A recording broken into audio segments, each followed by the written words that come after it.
And welcome back to Two Steps Ahead podcast. I'm Son Edom. And I'm Tara Shiro. We'd like to welcome you. Basically on the show, we highlight the shit we've stepped in so you don't have to. Mm-hmm. And as we move into the new year, I guess one of the things that people like to do is forget about the past if they can and look toward the future. Yes. Last episode, we talked about resolutions, how people like to make goals for themselves for the new year. Mm-hmm. And then a month later, they forget about them and they quit because they're quitters. Oh, way to be motivating. But the other thing, too, is how can we really get past some of the things that happened in years past or in the year prior, let's say, in this case. For example, in the last episode, we talked about a friend of mine that was pretty much, I kind of came to the conclusion was just kind of lying. We talk about highlighting the shit we've stepped in so you don't have to. I basically got tired of this person's bullshit is really what it came down to. Okay.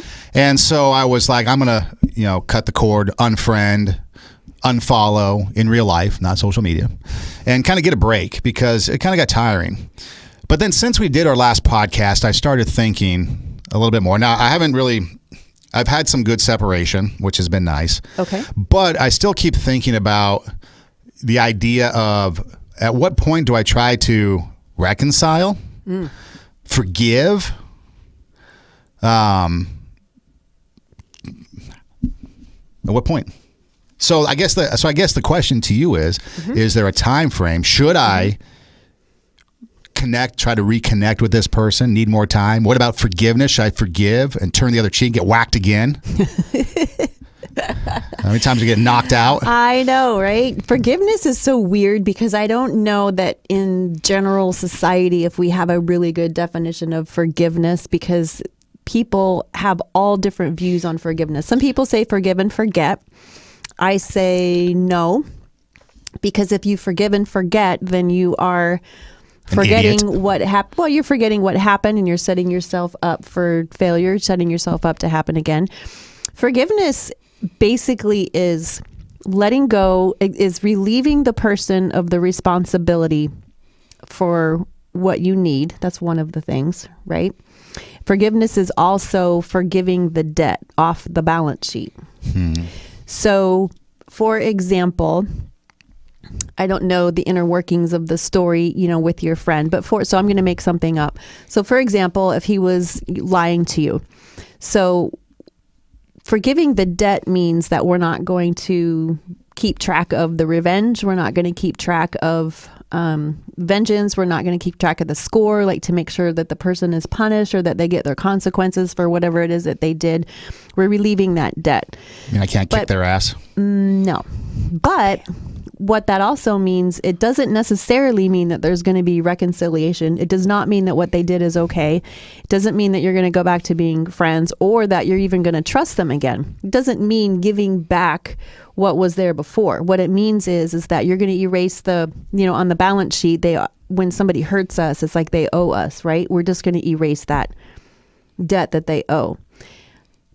That's what forgiveness is. And a lot of people will say, I just can't do that. I can't, what they did to me is too harsh. Whenever we talk about forgiveness, I always think about people who are like the family members of like someone who was murdered, like forgiving the murderer, or because we think that, there's certain things that are just unforgivable, but forgiveness is forgiveness. And so it's harder in some situations, but you don't just jump back into a relationship with that person. It's basically letting yourself out of the prison of managing their justice, of managing their punishment, and relieving them of the responsibility of giving you what you need, which is honesty, feeling, regret for what they did, being, So if I forgive them, release them from their prison. No, he's saying you from your prison. Okay, that's what I was going to say. How do I get out of my prison of I want to get revenge? That's what that means. Forgiveness is erasing that debt. So we're not in charge of their punishment. We're not keeping track of, I want to make sure that, I want to retaliate. I want to make sure and get revenge. They need to be punished. We're relieving we're letting ourselves out of that prison of making sure that they pay for what they did. You talk about people forgiving murderers and things like that. When I was working with the Frank Sontag show, we had, I believe her name was Kathy Scott, I believe was her name. She was the grandmother of 2 toddlers that died in the Oklahoma City bombing. Mm-hmm. I think I heard that show. And so she was telling us, she wrote a book about it, and then she was telling us about her pursuit for answers because she felt the need to have to know. And so the only one that was left was Terry Nichols, because he's serving life in Supermax. And so she wanted to know why this happened. And it was her pursuit of why that was consuming her. Not being able to forgive, wanting to know answers, wanting to tell Terry Nichols off, all this stuff. And so to make this long book story short and condensed to the point, she had an interview set up with Terry Nichols after a long period of time. She finally got it. She was going to get all the answers that she was seeking because Terry Nichols was the one that declined the interview. He finally said yes. So it was like the day of or the day before, something like that, that the interview was going to happen, that she was going to be able to talk to Terry Nichols and get all the answers that she wanted and finally have some resolution. And then she stopped and decided, you know what? Even if I get my answers from him, that's not going to stop me from having these feelings. So she decided at that point not to do the interview or not to go talk to him and just forgive him and move on. And she said once she made that decision in her mind, it completely changed her life. She eventually went on to write the book, which was becoming therapeutic for her. And plus just sharing the story of forgiveness from somebody else. And it's just one of many stories or people that we interviewed on that show that was like that, that people were wronged in a fashion. We had another story, and I forget the name, but they were camping and the daughter was kidnapped and held for a year before the daughter was finally killed. But then the killer would taunt the mom with phone calls. Oh my gosh, that would be awful. And so finally the police nabbed him because he made a call, they traced it, and they got him. And so again, she was consumed with hate, but it wasn't until she forgave the guy that she finally got her life back and finally got to, get some sort of healing. Although, you can never get past the loss of a loved one, especially a child or a grandchild. But the healing process began with the forgiveness of these people that, enacted the crime. Right. And I want to make a point right there before we move on, is that it's not the healing for her or for them in those 2 stories didn't come because the other person asked for forgiveness or they were sorry for what they did or any type of behavior that the murderer did. That's not what brought her healing. And a lot of people will park there and say, I am not going to forgive until they ask for it, or I'm not going to forgive until they pay me back, or that they get all the punishment they deserve. Then I will feel better. If they get the death penalty, then I will be able to forgive. Forgiveness doesn't work that way. Forgiveness is on our side, and it relieves us out of our prison, and it gives us our healing. It has nothing to do with the other person that hurt us. Yeah, and that was for me in my story with this person, a friend of mine. I always wanted to, I would catch these little lies or these half-truths or whatever you want to call them, and then I'd want to stop whatever it is I was doing with them. But then the part of me was like, okay, you know what? Maybe this is just kind of who they are, and maybe I should just forgive them without talking to them about it and just move on. But see, then that became just a compounding the issue because the behavior never changed, which, is whatever. But it made me more frustrated to the point where it's like, okay, this last thing was the straw that broke the camel's back, and I'm just done. Done, people. I'm done. And so, but then now, a period of time has gone by, and it's like, okay, at what point do I go back? I'm not really consumed with vengeance. I don't really care, the energy for vengeance. But it was like, it just got to the point where it's like, I'm done.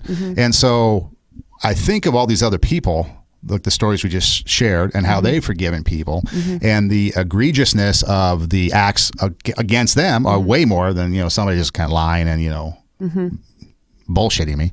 So it's kind of like, at what point then, or am I, who am I to not forgive somebody that might, tell some half-truths or just kind of use me or, really minuscule things compared to killing a loved one. When these people, like the Kathy Scotts of the world, are able to go out and forgive people that actually killed somebody that they loved. Well, I think there's one step in there that I heard that is not the same in both situations. So you asked the question, at what point do I go back? I don't think they were asking that question. At what point do I go back and befriend this person or have a relationship with this person? They were forgiving the murderer to go on with their own life so that they're not consumed with hatred, consumed with anger, consumed with punishment, revenge, and all that kind of stuff. They wanted to release themselves of that duty of making sure that you know, that person got what they deserved. So we don't go back until if and when there's trust built. So when we forgive someone, it doesn't mean that we're going to go back to the relationship or go back to the person. Trust is earned. Forgiveness is instant. Trust is earned over a long period of time after many steps have been taken. So if this person wants to come back into your life, and I often, I hear stories, so many stories of people who have spouses that have cheated on them. And so the spouse will move out of the house, either with the person they're cheating on or just, move out because they're like, oh, you cheated on me. They should leave the house. They shouldn't have the privileges of the marriage in the house if they're going to cheat. So they should leave. But then people let them come back. The person says, oh, I'm so sorry. I'll never do it again. And then the one that's left will say, oh, I should forgive them. That's the Bible tells us, we're supposed to forgive. It's what I'm supposed to do. And so the person comes back and then they cheat again. And then they're back and forth and back and forth. And this person is just, being walked all over. That's not forgiveness. That's codependence. There's nothing in there that's supposed to be what forgiveness looks like. What you're doing is allowing yourself to be abused. So if someone does something to us, then there is restitution that has to be made. There is trust that has to be built and earned.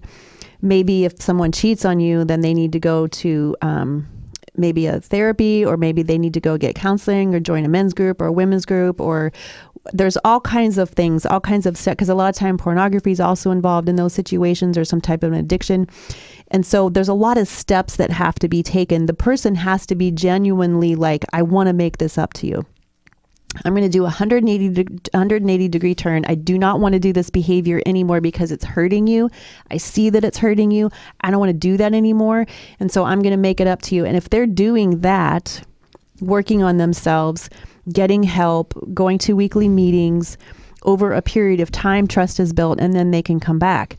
But if they're not doing that and they just say, oh, I'm so sorry, I just want to come home. Well, that's about them. They just want to be back in the house, and maybe their affair, didn't go so well. So now they want to come back to the marriage. So that's where the chaos comes in. So the person, like in your friend's case, then trust also has to be built. And I wouldn't go back to the relationship unless you saw a change in them, or they approached you and said, hey, I get it. I'm so sorry. This is, I understand. They're able to articulate what they did.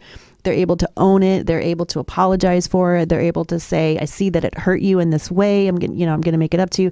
If that's not happening, then you can forgive immediately, which releases yourself, but then you keep a boundary and they don't get to come closer. What if I just wanted the MFer to spend life in the electric chair? I'm not talking about this particular instance. Here's another story. So I was working at a radio station somewhere, and at the off chance that somebody hears this from that place, I'm going to keep it as anonymous as I can. And we had this program director. And this guy was just a bastard. And he was like the worst guy I ever came across. In fact, if I'm honest, he's the only person in this world that I ever just hated. He was that bad. Wow. He was so bad that I just up and left the radio station. I just quit on a whim and took off. Wow. With nothing, no job, no nothing. He was that bad. Then I found out he died. Oh. I didn't grieve. I didn't care. You get rotten hell for all I care. But then as the years went by, I kind of stopped thinking about him, stopped kind of obsessing. I wasn't really obsessed on it because, I took steps. I left because I could, and I left. That was my choice. Mm-hmm. But because of the stuff that he did, and the way he was and the things he said and his actions, I had nothing for this guy. Mm-hmm. And then when I found out he died, still had nothing for him. Mm-hmm. And then I started to think, okay, is there something I could have done to rectify that situation before I left? No. Would he have ever changed? Probably not. Although some people said he did change, but I don't think he would have changed towards me. That's why I left. Mm-hmm. And so for me, it was one of those things where like I was like, whatever, when I heard the passing of him. But it was that bad. And even to this day, now I don't think about him, obviously, and the whole thing's mute because the guy's not here anymore. But in that instance, is there posthumous forgiveness? Or is he dead and that's just it?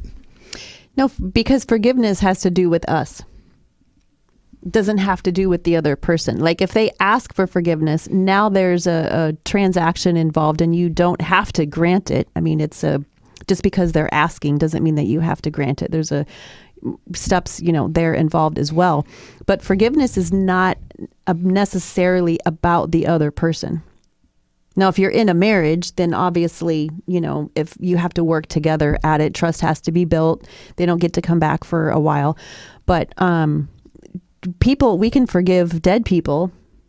Sometimes people have parents that treated them horribly and they're dead. And it's like, okay, well, now it's too late. No, we can still, forgiveness is about healing our own heart and healing our own, because if we don't forgive, if there's people in our life, whether they're dead or living, and we don't forgive that person, what happens is that we project that unforgiveness onto other people and it spreads in our life, not theirs, but in our life. And so now we're walking around with this, okay, I have this person that I haven't forgiven, then that translates to other people that we meet. And now we're quicker to hold on to unforgiveness in other situations.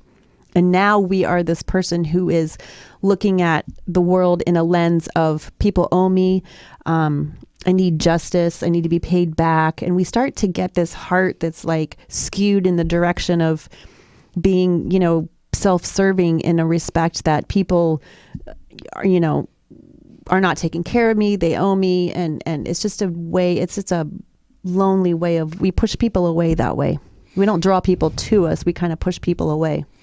Can forgiveness and not liking the person coexist?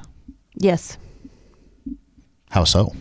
Well, if someone murdered your child, because again, forgiveness is about us. And so I think about, I don't know why, I've never met this person, but for some reason, whenever I talk about forgiveness or think about forgiveness, I always think about O.J. Simpson and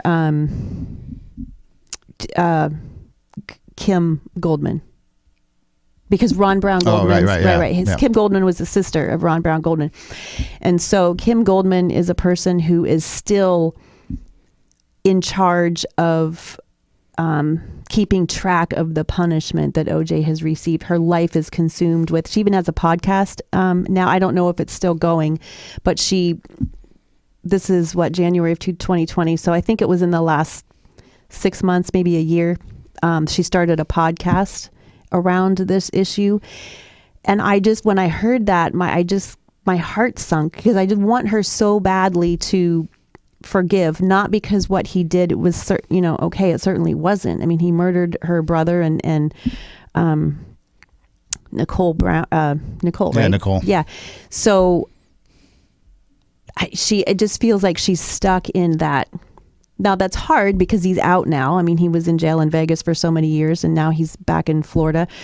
But, so I'm not saying that this is easy, but she is in a prison where I feel like she is still in charge of exacting his punishment and making sure that he never has a day. She's in charge of she's trying to be in charge of his destiny and his, life. And that's got to be so, the energy that she is putting out.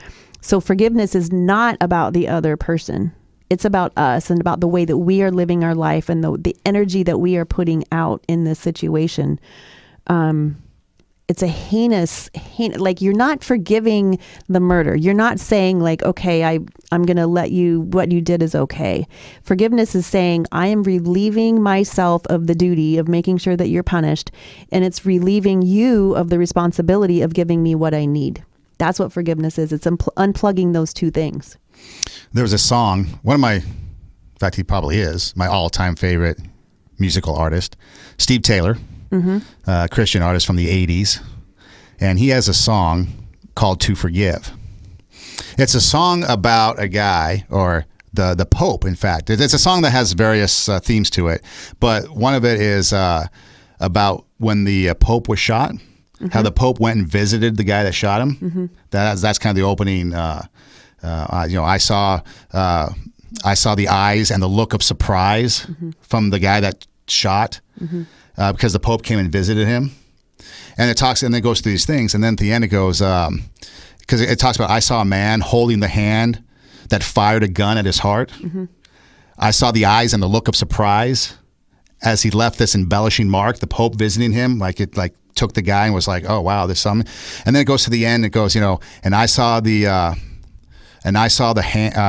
guy, or I saw the eyes, something like that, with the hole in his hands that offers a miracle cure. It's always talking about Jesus, who was crucified, and how he forgave the people that did that. And oftentimes I think about that. Is there something that we can do, or is there anything that somebody can do to us that's so egregious? And I guess maybe in some of these instances with murder, it can kind of compare, but Jesus was innocent when he was crucified, and he forgave the people, so who are we not to forgive? And that's the thing that always in my mind, that one song throughout my entire life has always been the one thing that has always kept me back, or going back to at some point in time, because sometimes you need that time to forgive, to the forgiveness aspect of it. And even with the dude that died, who was the old PD that I really despised, it came to the point where it's like, okay, it was never going to be rectified in this lifetime, and I don't know his fate, so I don't know the afterlife for him, but to myself, it was always rectified to the fact that, here's a guy that he did nothing wrong in Jesus, and yet he was crucified, and he still forgave. And so when I think of that, and I think about the Kathy Scotts who had family members murdered by somebody, and they still forgive. It's like, then who are we not to, based on the things that are done to us? And it's not like you have to have depth and severity and degrees of wrongness done to you, because I think that's where we get tripped up sometimes. Yes. Because I think, because you talk about spouses or just relationships and the cheating aspect, anybody who's dated has had their heart broken. Right. And how often do we forgive or not forgive? I remember my first experience with somebody back in high school. Something happened and I didn't forgive that person for the longest time because, they broke my heart. And so it was like, at what point then do you forgive somebody? And when it comes to the relationship thing and the heart, sometimes it's easier to forgive somebody in a working environment or a business environment, but sometimes in relationships, that's even harder because the heart is involved. Right. And the heart can't mend as easily as maybe something else, like the mind, because, my boss said some bad things to me, so now I hate him. Well, okay, now I'm over it, so I forgive him. Whereas my heart was broken, how do I forgive that person? And that's the hardest thing. Yeah, I think because on a financial basis, forgiving the debt is to take the debt off of the balance sheet, right? And so there's no heart in that, when we're talking about a financial transaction. But when we're talking about forgiveness, I think the heart is always involved because we need certain things from this person that they are not able to give us.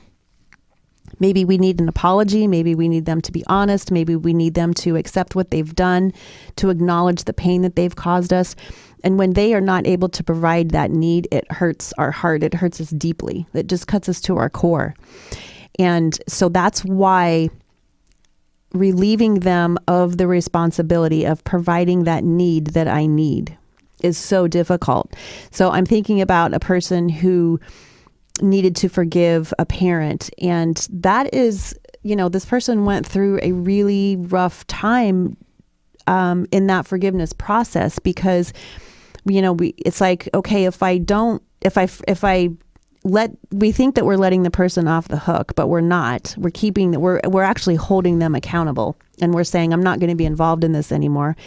But to forgive this person, they actually had to have like a funeral in their head for like a week, because every time this parent did something, they were just in a lot of pain, and it was causing them to be depressed for days on end. It was causing them to have difficulty in their marriage relationship. It was messing up a lot of things in their daily life every time this parent did something. And so and people kept saying, oh, you have to forgive. And this person's like, you don't understand. Like, you don't understand what they've done. You don't understand, this is my parent. And it's so hard in those situations. But once they had one of the reasons why this person had such a hard time forgiving the parent is because when they realized that parent wasn't able to provide what they needed, then that means that they just didn't have that parent in the mother father sense, right? I mean, the person's still there, but not in the parental sense. And it's like, and that was the biggest anguish, was them realizing that, man, I can forgive this person, but then that means that if I relieve them of the duty of providing the needs for me, then I'm not going to get that need met. And then that means I don't have a parent in that sense of the word. So it was very difficult, a lot of anguish. But then when they had like this funeral in their head, and actually,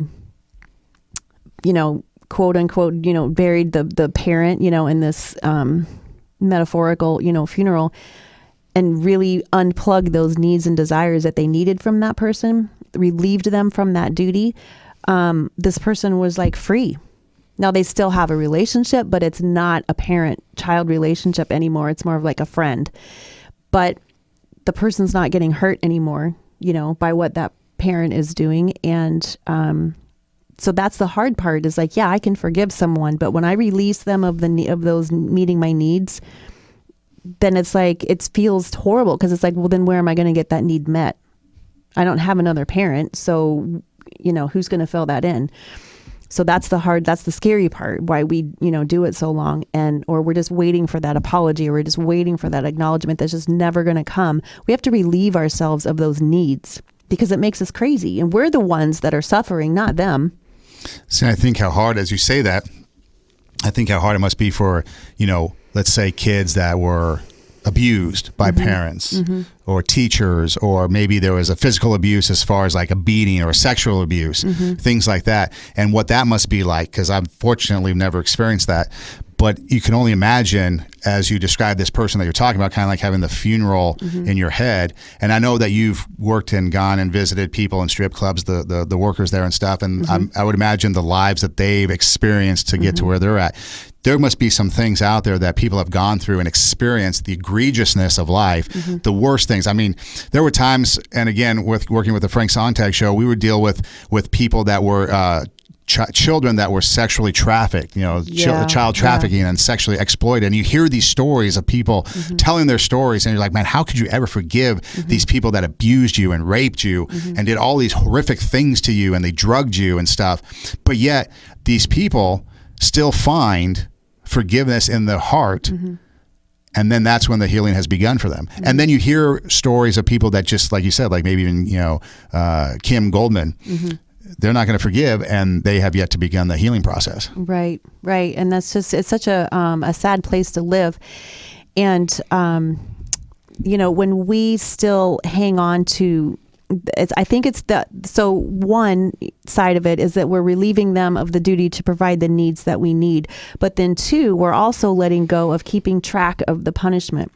And making sure that revenge has taken place and justice is taking place, because we want people to pay for what they've done. And thank God, there is justice in the world. There's here on earth, there's jails and prisons and all kinds of things that can bring justice.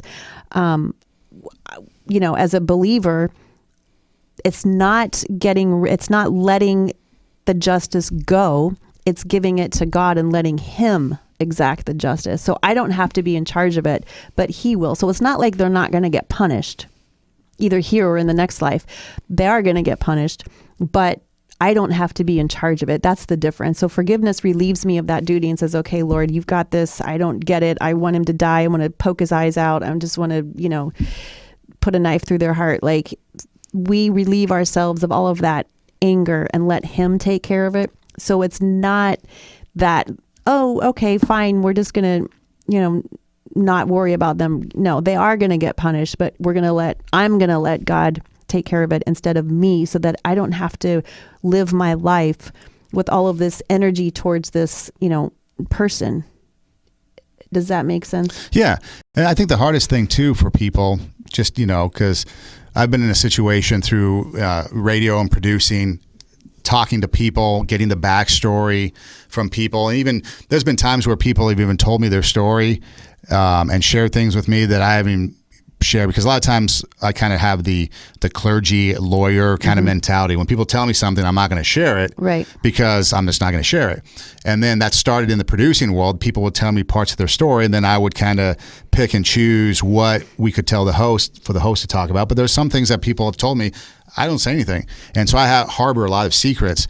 And through that, I've found out that there are a lot of things that people go through, and they really find it hard to forgive somebody because they just can't.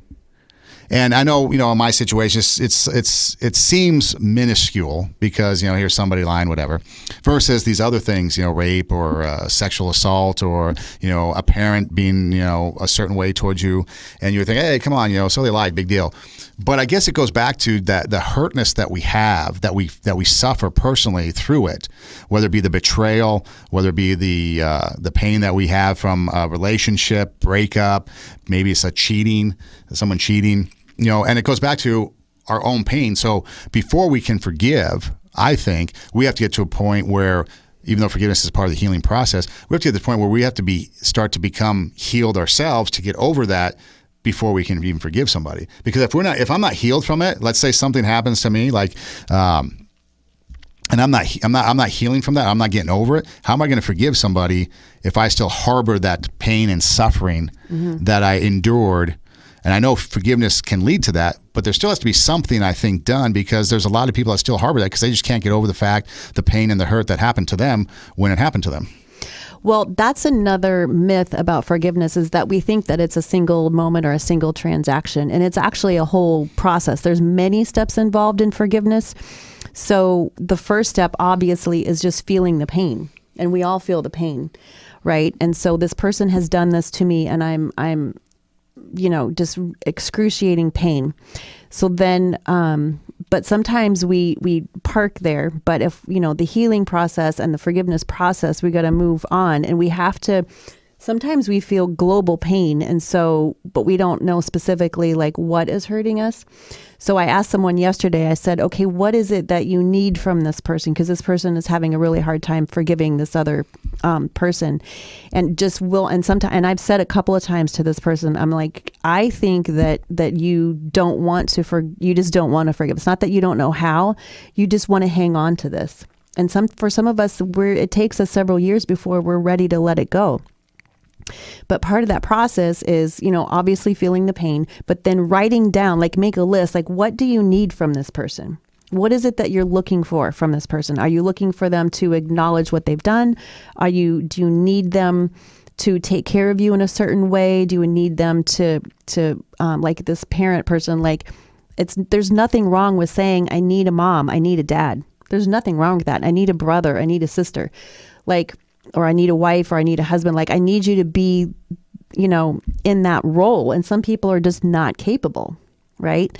And so what do you need? So being honest, because sometimes we feel ashamed about what we need from that person. It seems silly. Like, I just need this person to respect me enough to tell me the truth. And that's not trivial. It's like what we do in community. It's how relationship grows, is that we build a trust, and then we are in this two-way, street. And if the person, it feels very like betrayal if they're not honest. I also have someone in my life that isn't completely honest, and I keep them at a distance. And so it feels like betrayal. It feels like disrespected. Like, gosh, if you can't even be honest with me, like, then who am I? I'm just So write down what you need from this person and be honest about it. And then we have to grieve the fact that we're never going to get those needs met from that person, ever. They're not capable of giving us what we need.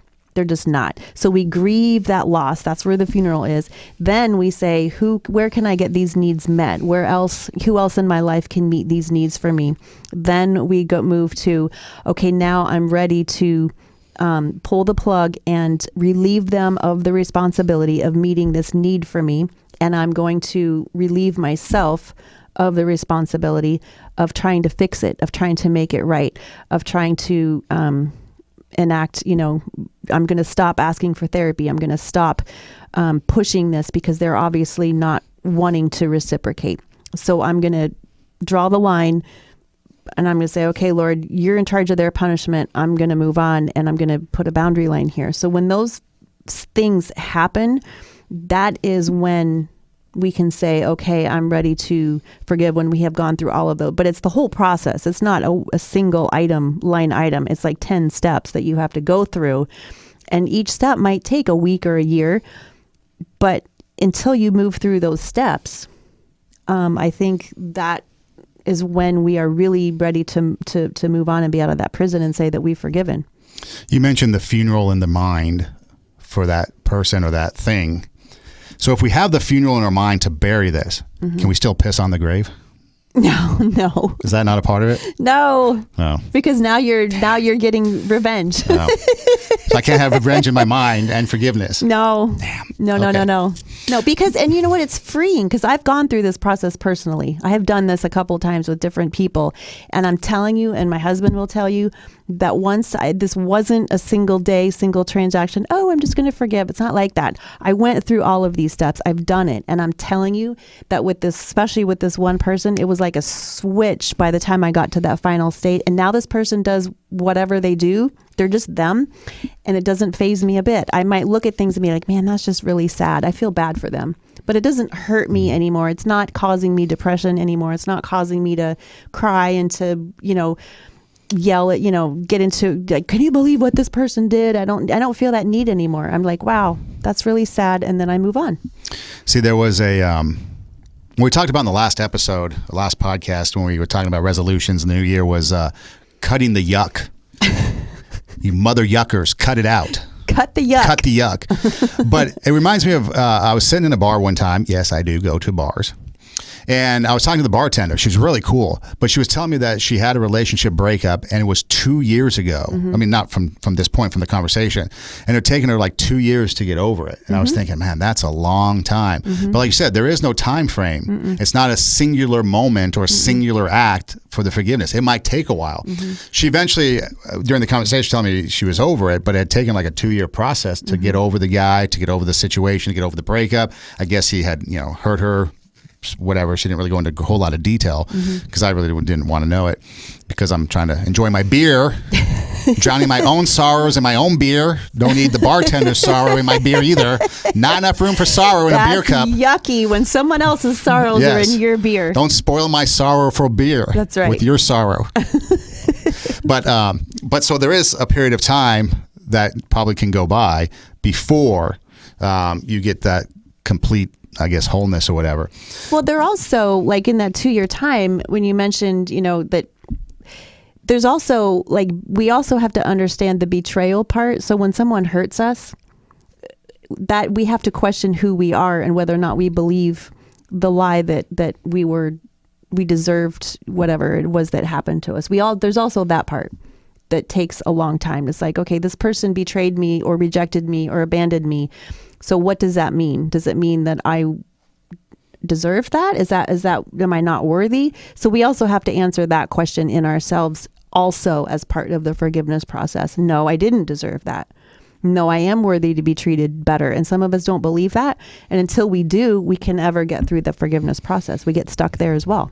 So that's the hardest thing I think people have to get over, is the being used part, especially when it comes to relationships. Right. I know we've talked about, crime, and, each person has their own difficulties with the circumstances of those that have harmed them.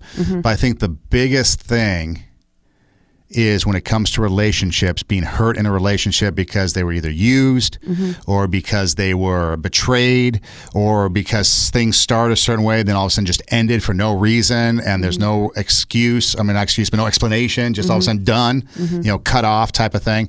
And I think that's the hardest thing for people to get over, is the relationship thing. Because again, when you're dealing with a crime, for example, and fortunately I have not, so I can't really talk too much about it, but there's a tangible thing that happened. Someone was taken. But when it's the kind of the passion of the heart, when the heart breaks, it's a lot harder for that heart to mend, because I think when a crime is committed against somebody in the family, there's a lot of hatred. That is the driving force behind the unforgiveness. Right. Okay. It's not, I don't think it's necessarily the brokenness of the heart. It's still there, but I think it's the hatred. So for me, I think there's a difference between hatred-driven unforgiveness and a broken-heartedness unforgiveness. I think those two different things. And I think it's hard for people to really get over on a day-to-day basis the broken-heartedness that leads to the unforgiveness. Well, I think you're right. And I think that, again, you have to answer that question, then who am I? If someone would do this to me, then what does that mean about me? Because, if your loved one is murdered, it's like, okay, crazy town took my brother, took my, family, my two, grandkids or whatever. That wasn't necessarily a personal attack. But when we are betrayed, when we are rejected, when we are abandoned, that feels deeply personal against our character. It's a direct hit on our heart. And so then not only do we have to deal with the anger that this person is a murderer or betrayer, liar, whatever, abuser, but we also have to deal with the fact that it was pinpointed directly at us. And then that's where the question is, okay, so what was my part in this? Did I, bring this on? Did I not see something? We start questioning ourselves. Did I bring there's a lot of questions that we have to answer. And, and I know I've talked about my parents' divorce before, and I know divorce kids have to go through a lot of questions to try and sort this out. It's like, well, is it my fault? Is there something out there that's better than me? There's all these questions about our own character that we have to answer. And we do feel worthless. We do feel less than when we are betrayed or rejected or abandoned. And that's the part that sometimes that we need is like, no, I need to feel like I'm not worthy of being rejected. I need to feel like there's somebody, I need to feel like I am the greatest thing since sliced bread to somebody. And if we keep getting, dumped on or getting abused or whatever, I've been in that place where I've been, I remember sitting in a traffic light one time many, many, many years ago, just crying, just being like, God, is there not one person on this planet that is going to treat me like I'm the greatest thing since sliced bread? Not one. Seriously, out of the billion people on the planet, not one person is going to treat me like a queen. And the answer was that I wasn't treating myself like the greatest thing since sliced bread. I wasn't treating myself with respect. And so I was allowing other people to not treat me with respect. And I was suffering, over and over again, the same rejections and abandonments because I didn't have good boundaries. I wasn't standing up for myself. I didn't have a voice. And so I was allowing a lot of the chaos that came in, not all of it. Obviously I had nothing to do with my parents' divorce, but, so there's a lot of questions that we have to answer. Maybe we have a bad people picker and we're attracting people that are addicts, or we're attracting people that don't have boundaries, or attracting people. Sometimes we have to answer that. And so when we feel ugly about that and we don't want to address it, we will project it out. And then those needs, I need you to treat me so that I'm not going to be abandoned or rejected. That's the need that we have to release from people, and relieve them of that duty to go through the forgiveness process. And that's the hard part, because that means that we have to acknowledge who we are. And that's hard sometimes. It's the saddest thing that I've seen, where somebody full of potential, full of life, continues to choose somebody to date or to go out with that continues to harm them, hurt them. Yes. And it doesn't have to be the same person, but just that personality. Yeah. And that's just heartbreaking. They go through the same pattern of person over and over and over. And so they have a bad people picker. They're picking people who are abusing them, taking advantage of them. And then they say, oh, I'm not worthy of being loved. I'm not worthy of being with someone. There's nobody else out there that's going to love me. So I just have to be with this person. Those are all lies. And that's where we have to come to terms with ourselves. Like, am I worthy? Am I worthy of being loved? Am I worthy of loving myself? Am I worthy of receiving love? And if we deep down feel that we're not, then we're going to keep attracting people who are going to keep taking advantage of us. And so we have to be able to stand up and say, I am worthy to be treated better. I'm not going to settle for this, and I'm going to walk away from this relationship, even though it means I'm not going to have a boyfriend or girlfriend at this time. because sometimes we stay with people because we don't want to be alone. But so that whole forgiveness gets so complicated because there's the, identity for ourselves, there's the, what our needs, what our needs are. And, sometimes we just put up with things that we shouldn't because we need to not be alone, or we don't know how to get help. And so we need somebody to be around us, even though they're not treating us well. It gets super complicated. And then that's where people just languish in this unforgiveness. And it's just so toxic. And see, that's why I thought it was kind of prudent to talk about, because we talk about the beginning of the new year, and we talk about how people in the beginning of the new year, January 1st or January 2nd, they're going to have these resolutions that they want to go through, and they want to start something new and something fresh. Mm-hmm. But a lot of times you can't start something new and something fresh unless you get rid of the past, the old, the dead. And in order to cut that off. And so maybe the new year is a time for us all to kind of consider maybe forgiving those that might have harmed us, hurt us, done something to us, and maybe start fresh. And maybe requires us walking away from somebody, or changing our behavior towards somebody, or reducing our time by hanging out with somebody. But then also maybe it's just time for us to really consider forgiving somebody that has done something towards us, so that we can start to A, heal ourselves, but then B, we talked about in the last episode, change our mindset so that our mindset puts us in a situation where we can achieve those resolutions that we set forth for the new year, and start to have some success in life, and not to get bogged down by the anchor of all the stuff that happened in the past. Easier said than done, but I think Tara's done a great job of explaining kind of the process and the steps of what it takes to try to get there and to do that, and knowing that it's not a one instance thing. It's like a process that might take some time. And so that's why I think, now might be a time for some of us to consider, making that decision. You know what? I'm going to start the process of forgiveness, not because of the other person, screw them, but for me. Right. I'm going to get me out of my prison. I'm going to start my healing process. They can go screw themselves for all we care, but it's going to be about me, because I want to get over it. I want to move on. And I want 2020, for example, to be the best year possible. And so in order for that to happen, I need to take care of myself first, get my house in order, so that then I can move forward, change my mindset. Yeah. And as you were talking, I was just reminded of a 90-year-old woman. Actually, I think at the time this conversation took place was 80. She was in her 80s. And she had suffered a lot of hurt in her life. She's now in her 80s. There was a conversation where she recounted how certain people had hurt her, and she literally brought out telephone bills to prove that she was right about certain things. And I thought that was just so sad. Like, I don't want to be that person.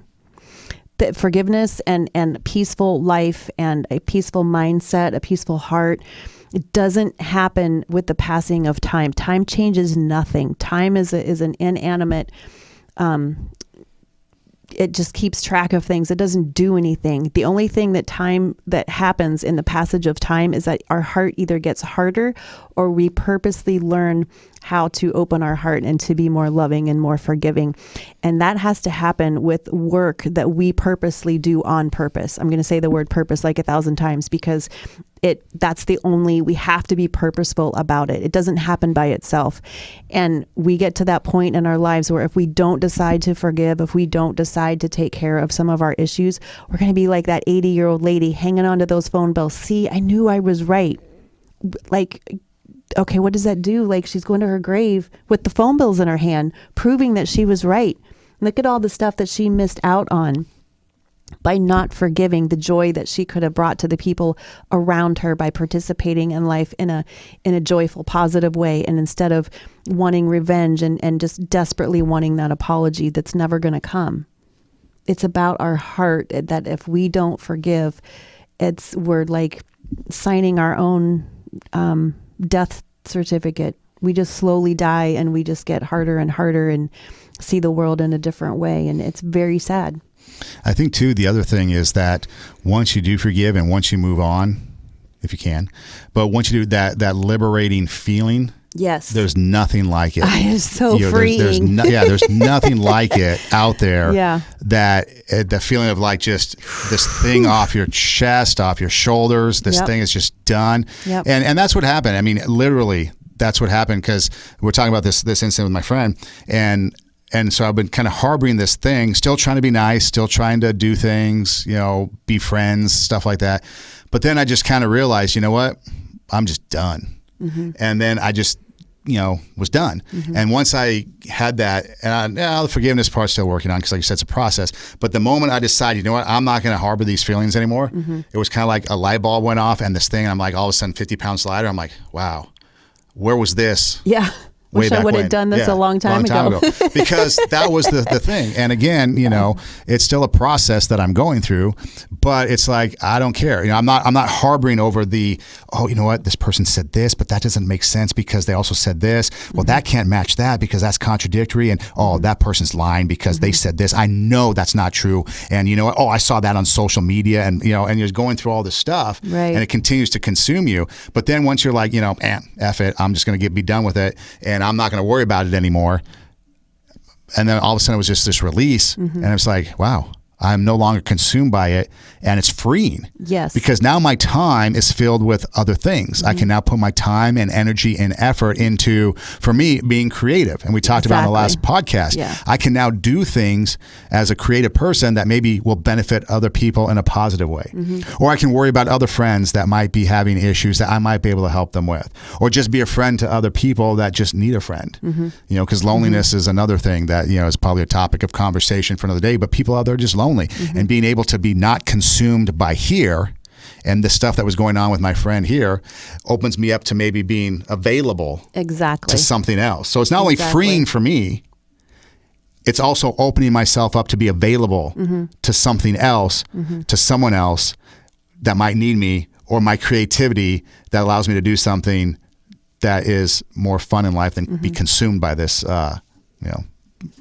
situation, this relationship. Exactly.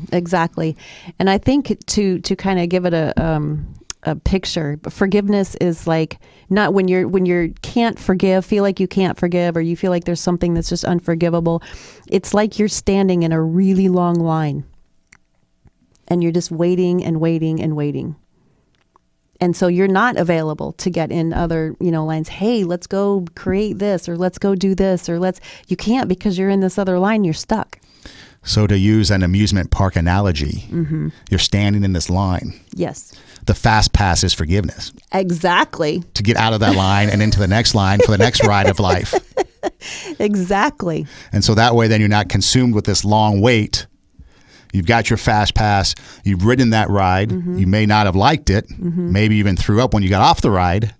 But now you can recollect yourself and go to the next ride. Yeah. And maybe that ride is better. Because the thing that we don't realize is that we can get out of the line and grab onto that fast pass for other lines. That's the dumb part, the stupid part. Is that we're standing in this really long line and we're waiting and waiting and waiting and waiting for what? We're waiting for the other person to meet our needs. Hello? They're never going to be able to meet them. Ever. So why are you waiting in that line? Wasting all of this time.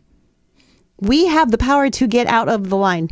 Grab that fast pass, go to another ride, get in another line, because it's going to be a lot more enjoyable than being consumed and not being consumed and being in the line. Giving someone else the power, right. Yeah. Yeah, that's the other thing too. It's freeing yourself from somebody else having the power. That's right, because they have the power. Like they're never going to meet your need. Then you're waiting and waiting and waiting. So you're giving them the power to meet your need, but they can't meet your need. They're never going to meet your need, and you're still standing there waiting. And waiting in the line. See, and to be honest, because we talk about, it's like worse than the DMV. That's true. Although I guess now you can get your DMV at Ralph's. Yes, I did. You guys, there's a vending machine in Ralph's, and you can go and get your year. I just did it today. I'm so excited. A sticker comes out the vending registration machine. Sticker. Yes.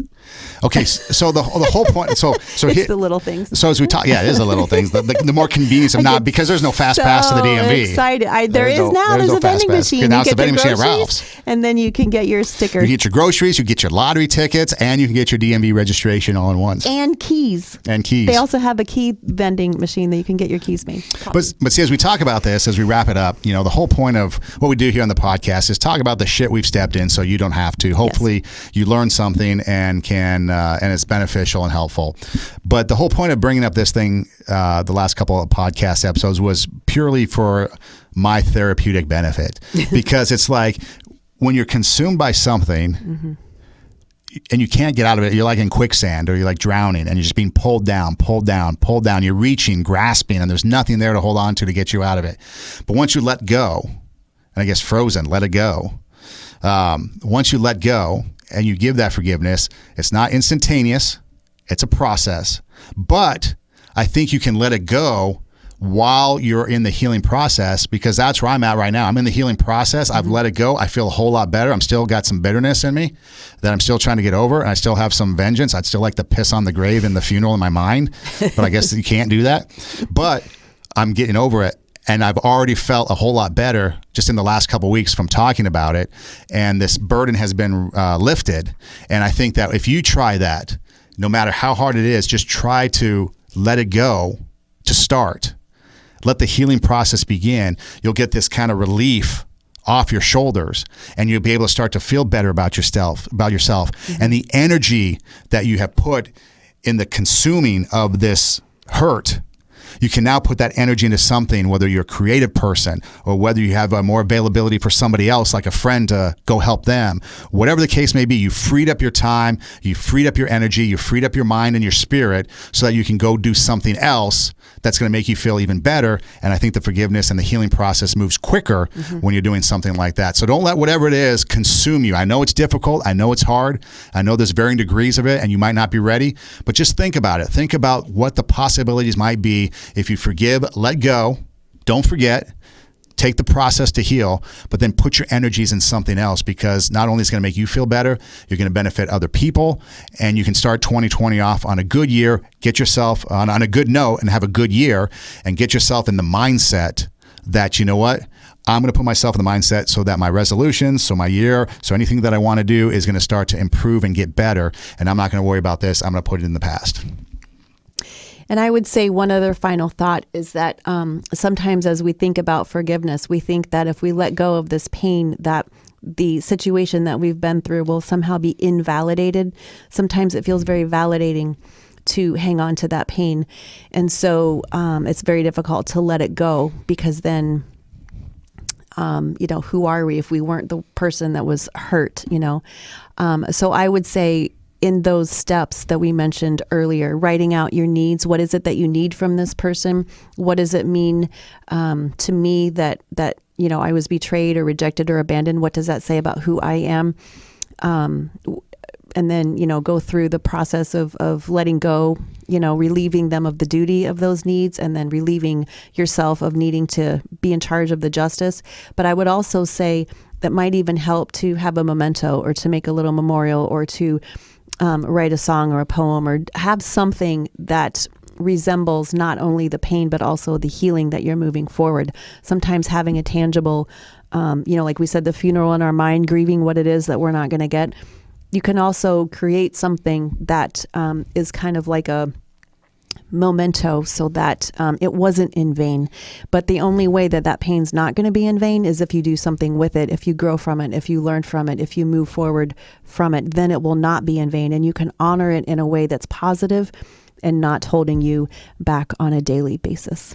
And the other thing too, in the last episode, we talked about, treating others in a manner where you capture their heart, because then you're going to have a positive impact on them. You should treat yourself in that same fashion, that same manner, where you capture your own heart. Treat yourself in a way where you capture your own heart, so that way you can love yourself, because then that way you're going to realize just how valuable you are. You're going to have the power, not the other person, and you're going to get along better in life. So treat yourself in a manner where you capture your own heart. Be your own best friend. Yes. And cut the yuck, you mother yuckers. Don't spread jerkiness. It's That's a new right. year. Stop shitting on yourself. Exactly. Hey, this is a Two Steps Ahead podcast. I'm Son Edom. You can find me on Instagram at Edom Rocks, EIDEMROCKS. You can also find us at Two Steps Ahead Podcast on Instagram and on YouTube. Just search Two Steps Ahead Podcast. The videos are there. And Gmail.